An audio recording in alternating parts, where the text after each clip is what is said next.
जय हिंद दोस्तों, स्वागत है आपका हमारे एक नए वीडियो में। दोस्तों आज की वीडियो में हम कोई नोटिस या कोई आरटीआई का रिप्लाई नहीं देखने वाले हैं। आज की वीडियो में हम कुछ ज़रूरी बातें करने वाले हैं। ठीक है, आपको पता होगा कि आज है सैटरडे और कल है संडे, तो आज कोई भी अपडेट नहीं आया किसी भी आरएसएस से और ना ही कल आएगा, यानी कि परसों अपडेट आपको मिलने लगेंगे। ठीक है, तो मैंने देखा कि पिछले कुछ दिनों से करीब 1-2 वीक से क्या हो रहा है, बहुत सारे छात्र बार बार कॉल कर रहे हैं मेरे पास और बार बार मैसेज कर रहे हैं कि सर क्या सीआर में नेक्स्ट डीबी नॉर्मल रहेगी या रिप्लेसमेंट रहेगी।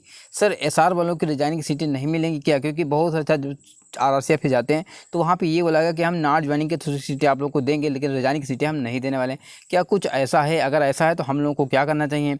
बहुत सारे छात्र बार बार कॉल करके मुझे यही पूछते हैं कि एससीआर में क्या नेक्स्ट डीबी नहीं आएगी, डब्ल्यूआर में क्या नेक्स्ट डीबी नहीं आएगी, एनआर में क्या नेक्स्ट डीबी नहीं आएगी या नहीं आएगी। सर मुझे कुछ समझ में नहीं आ रहा है। ये सवाल कुछ ऐसे हैं जो बार बार छात्र रिपीट करके मुझसे बार बार पूछ रहे हैं, तो मैंने सोचा कि इसके रिगार्डिंग एक वीडियो बना देना चाहिए, ताकि बहुत से छात्र जो अभी मेरा नंबर नहीं जानते हैं या मुझसे बात नहीं हो पा रही, तो उनको भी ये चीज़ें क्लियर हो जाएँ। ठीक है, तो आज की वीडियो में हम इन तीनों चीज़ों पे अच्छे तरीके से हम बात करने वाले विद प्रूफ के साथ में कि क्या होना चाहिए और क्या हो सकता है। ठीक है, अच्छा आपको ये तो पता होगा कि मैंने बहुत सारे छात्रों के साथ में अपना पर्सनल शेयर मतलब कॉन्टैक्ट नंबर शेयर किया है। ठीक है, तो मैंने आपको कॉन्टैक्ट नंबर किस लिए दिया है कि आपको कोई डाउट हो या आपको कोई बहुत ज़रूरी काम हो तब आप मुझे कॉल करो।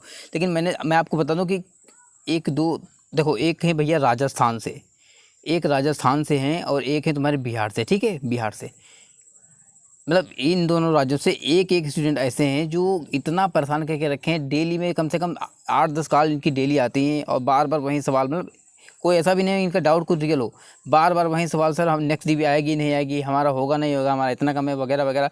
मतलब आप लोग जान रहे होंगे कि हम किसकी बात कर रहे हैं। अगर नाम लें तो बहुत सारे छात्रों को भी ये पता लग जाएगा होगा कि ये छात्र आखिर कौन है। ठीक है, नाम भी चलो मैं ले लेता हूँ। ठीक है, एक है तुम्हारे कौन, गोविंद नाम है। ठीक है, गोविंद नाम। अब इनको मैंने बता रखा है कि जब भी डीबी आएगी तो आपको परेशान नहीं होना, आपका हो जाएगा, आपको थोड़ा वेट करना है।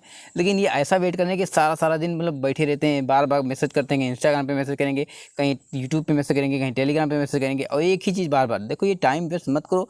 यही टाइम कहीं अगर आप और लगा लोगे तो जब तक आपकी डीबी आएगी तब तक हो सकता है कि आप कहीं और सेलेक्ट हो चुके हो या फिर कहीं और कुछ ना कुछ खड़ा कर चुके हो। ठीक है, लेकिन आपको इधर इतना परेशान नहीं होना है कि डीबी नहीं आ रही तो आप सारा दिन इसी पे लिए बैठे हैं। ठीक है, तो बहुत अच्छा इनको जानते होंगे, गोविंद हैं जो भी पीडब्ल्यूडी वाले हैं। और बार बार एक ही सवाल बार बार पूछने से क्या आ जाएगी डीबी? नहीं आएगी ना।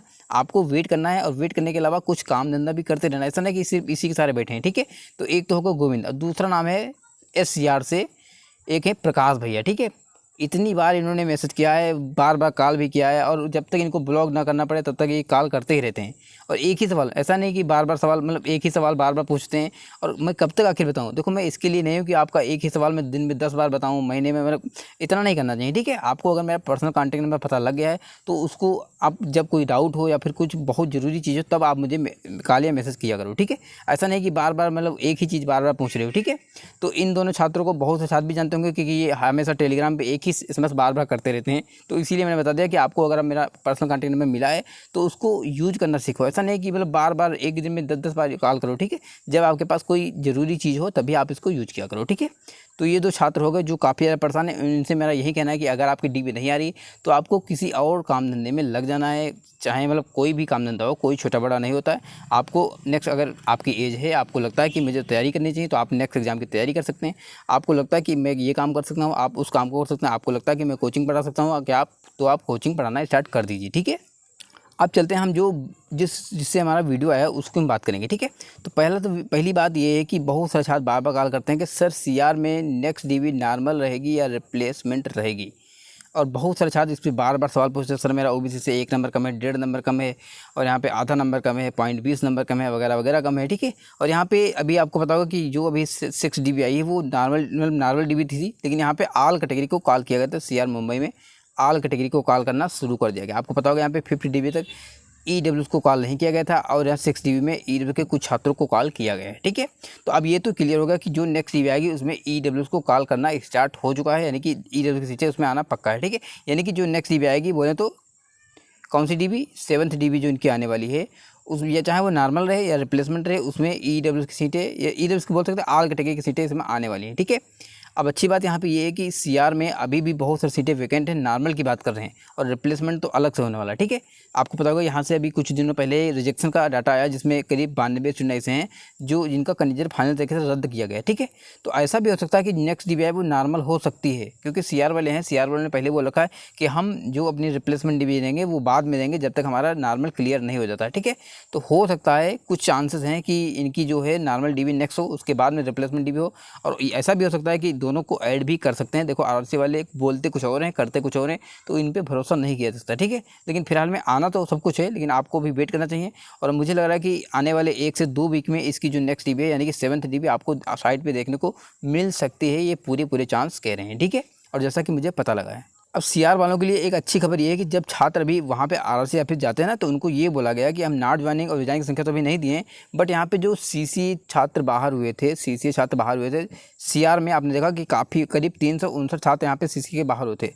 अब इसमें आपको पता होगा कि ओबीसी के मैक्सिमम छात्र थे, इसके बाद एससी के भी बहुत सारे छात्र थे, एसटी के भी छात्र थे, और यूआर के भी कुछ छात्र थे, और यहाँ पे ईडब्ल्यूएस के सिर्फ एक छात्र को कहीं ना कहीं रिजेक्शन किया गया था, और ये सीटें अभी आई नहीं हैं। अच्छी बात यह है कि ये सीटें अभी भी नहीं आई हैं, कुछ कारणों की वजह से ये सीटें रुकी हुई हैं, यानी कि आगे के दिनों में ये सीटें आपको मिलेंगी। ठीक है, देखो कुछ कोर्ट केस वगैरह हुआ है, लेकिन आपको पता होगा जीत किसकी होगी, क्योंकि ऑलरेडी पहले से गिवन था कि क्या हुआ था, मतलब पहले से इन्होंने दे रखा था कि हम CCX 9 बैच को बाहर करेंगे। ठीक है, तो मानी किसकी जाएगी, रेलवे की मानी जाएगी, यानी कि यहाँ पे बहुत अच्छी खुशखबरी है कि जो नेक्स्ट डीबी आएगी हो सकता है कि इसमें CCX सीटें मिल जाएँ, और ओबीसी अगर इतनी सीटें आ गई तो समझ लो कितना अच्छा फ़ायदा, ओबीसी को भी फ़ायदा होगा, एसटी को भी फ़ायदा होगा, और एससी को भी अच्छा खासा फ़ायदा होने वाला है। ठीक है, तो अच्छी बात है सीआर मुंबई के लिए जो नेक्स्ट डीबी आएगी उसमें CCX ऐड भी हो सकता है, रिप्लेसमेंट भी हो सकता है, और नॉर्मल भी हो सकता है, कुछ भी हो सकता है। फिलहाल में अगर आप वेटिंग में हैं तो आपको हर समय रेडी रहना है। ठीक है, अब हम बात करते हैं दूसरी चीज़ की जो बहुत से छात्र परेशान है, चेन्नई जोन की बात करें। चेन्नई जोन में बहुत से छात्र हैं जो आरआरसी ऑफिस गए थे, तो उनको साफ साफ बोला गया कि हम नॉट ज्वाइनिंग की सीट देंगे और जो भी हमारे पास सीटें वो देंगे, लेकिन हम रिजाइन की सीटें नहीं देंगे, ऐसा छात्र ने मुझसे कहा है। ठीक है, यानी कि छात्र वहाँ पे गया होगा तभी उससे ये कहा गया। तो देखो अगर रिजाइनिंग संख्या नहीं देंगे तो इनको देनी पड़ेगी, क्योंकि सारे आरआरसी रिजाइनिंग सीट दे रहे हैं। ठीक है, तो अगर आपको लगता है कि इन्होंने ऐसा कुछ कहा है तो आपको आरआरसी ऑफिस ज़्यादा से ज़्यादा संख्या में जाना चाहिए और अपनी बातों को रखना चाहिए। देखो ये आपका अधिकार है, अगर आप वेटिंग में वाले स्टूडेंट हैं और आपको रिजाइनिंग सीटें नहीं मिल रही तो वो सीटें आपको मिलनी चाहिए। रिजाइन की संख्या आपको पता होगा कि ज्वाइनिंग के 1 साल के अंदर अगर कोई छात्र रिजाइन करता है तो वो सीटें आपको मिलनी चाहिए। ठीक है, अगर नहीं मिलनी तो आपको वो लानी पड़ेगी, आपको मेहनत करनी पड़ेगी, आपको आरआरसी ऑफिस जाना पड़ेगा, आपको एकजुट होकर के वहाँ से अपनी बातों को मनवाना पड़ेगा। ठीक है, बाकी रही बात एसआर जोन की जो नेक्स्ट डीबी है वो रिप्लेसमेंट बिल्कुल रहने वाली है, और यहाँ पे अच्छी खासी सीट पे रिप्लेसमेंट आएगा, परेशान होने की जरूरत, क्योंकि यहाँ पे नॉट ज्वाइनिंग की संख्या काफ़ी ज़्यादा है। ठीक है, अब बहुत से छात्र ऐसे हैं जो SCR से हैं, WR से, NR से हैं, यानी कि SCR मतलब सिकंदराबाद जोन, WR मतलब मुंबई जोन, मुंबई कौन सा, अहमदाबाद। ठीक है, और NR मतलब दिल्ली जोन। ये छात्र बहुत सारे ऐसे हैं जो नेक्स्ट डीबी का वेट कर रहे हैं और उनको ये लगता है कि यहाँ पे नेक्स्ट डीबी नहीं आएगी। पता नहीं इनसे किसने कह दिया कि सर WR में नेक्स्ट डीबी नहीं आएगी, NR में नेक्स्ट डीबी नहीं आएगी, और मैंने बोल रखा है कि अभी भर भर के NR में बोले तो भर भर के यहाँ पे नेक्स्ट डीबी आने वाली है, रिप्लेसमेंट भी आएगा, सब कुछ आएगा। WR की बात करें तो यहाँ पर भी काफ़ी ज़्यादा सीटें वैकेंट हैं जिस पर आपको डीबी देखने को मिलेगा। SCR में भी ऐसे ही हालत है। ठीक है, तो अभी आपको परेशान होने की जरूरत नहीं है, अभी थोड़ा धैर्य। देखो WR और SCR में थोड़ा बहुत रिप्लेसमेंट इन्होंने दे दिया है, लेकिन NR में अभी यहाँ पे खाता भी नहीं खुला, नॉर्मल सीटें भी यहाँ पे नहीं दे पाए हैं। ठीक है, तो अभी आपको धैर्य बनाए रखना है और थोड़ा वेट करना है, परेशान होने की जरूरत नहीं है, क्योंकि अभी तो ऐसा एक तरह से बोल सकते हैं कि शुरुआत है, अभी बहुत सारी डीबी आना बाकी है। ठीक है, अभी तो नंबर ऑफ सीट्स काफ़ी ज़्यादा है, आप लोग देखेंगे धीरे धीरे नंबर ऑफ सीट्स कम होती जाएगी। अभी आप लोग देखेंगे कहीं पे 500 आ रहा है, कहीं पे 600 आ रहा है, कहीं पे 700 आ रहा है, ये धीरे धीरे कम होती होती कहीं 1 सीट या 2 सीट पर आपको डीबी देखने को मिलेगी आने वाले समय में। यानी कि रेलवे जो वेटिंग वाले छात्रों के साथ काफ़ी ईमानदारी से पेश आता है, और हर एक सीट यानी कि एक सीट पे आपको डीबी निकलती हुई दिखेगी। आपको परेशान होने की जरूरत नहीं, थोड़ा वेट करना है, थोड़ा धैर्य बनाए रखना है, और सिर्फ वेट ही नहीं करना है, अपना काम धंधा करते रहना, या नहीं तो अगर इसी के सारे बैठे रहेंगे तो आपको बहुत डिस्टर्ब होगा और बहुत आप कहीं ना कहीं टेंशन में रहेंगे। ठीक है, तो आज की वीडियो में इतना ही। वीडियो अच्छा लगा है वीडियो को लाइक कीजिएगा, अगर आपके पास कोई सवाल हो आप लोग अच्छे तरीके से मुझसे पूछिएगा, कल वाले वीडियो में मैं आपका कमेंट उसमें ले सकता हूँ। ठीक है, तो मिलते हैं किसी अच्छे से वीडियो में, तो bye bye, good evening, take care.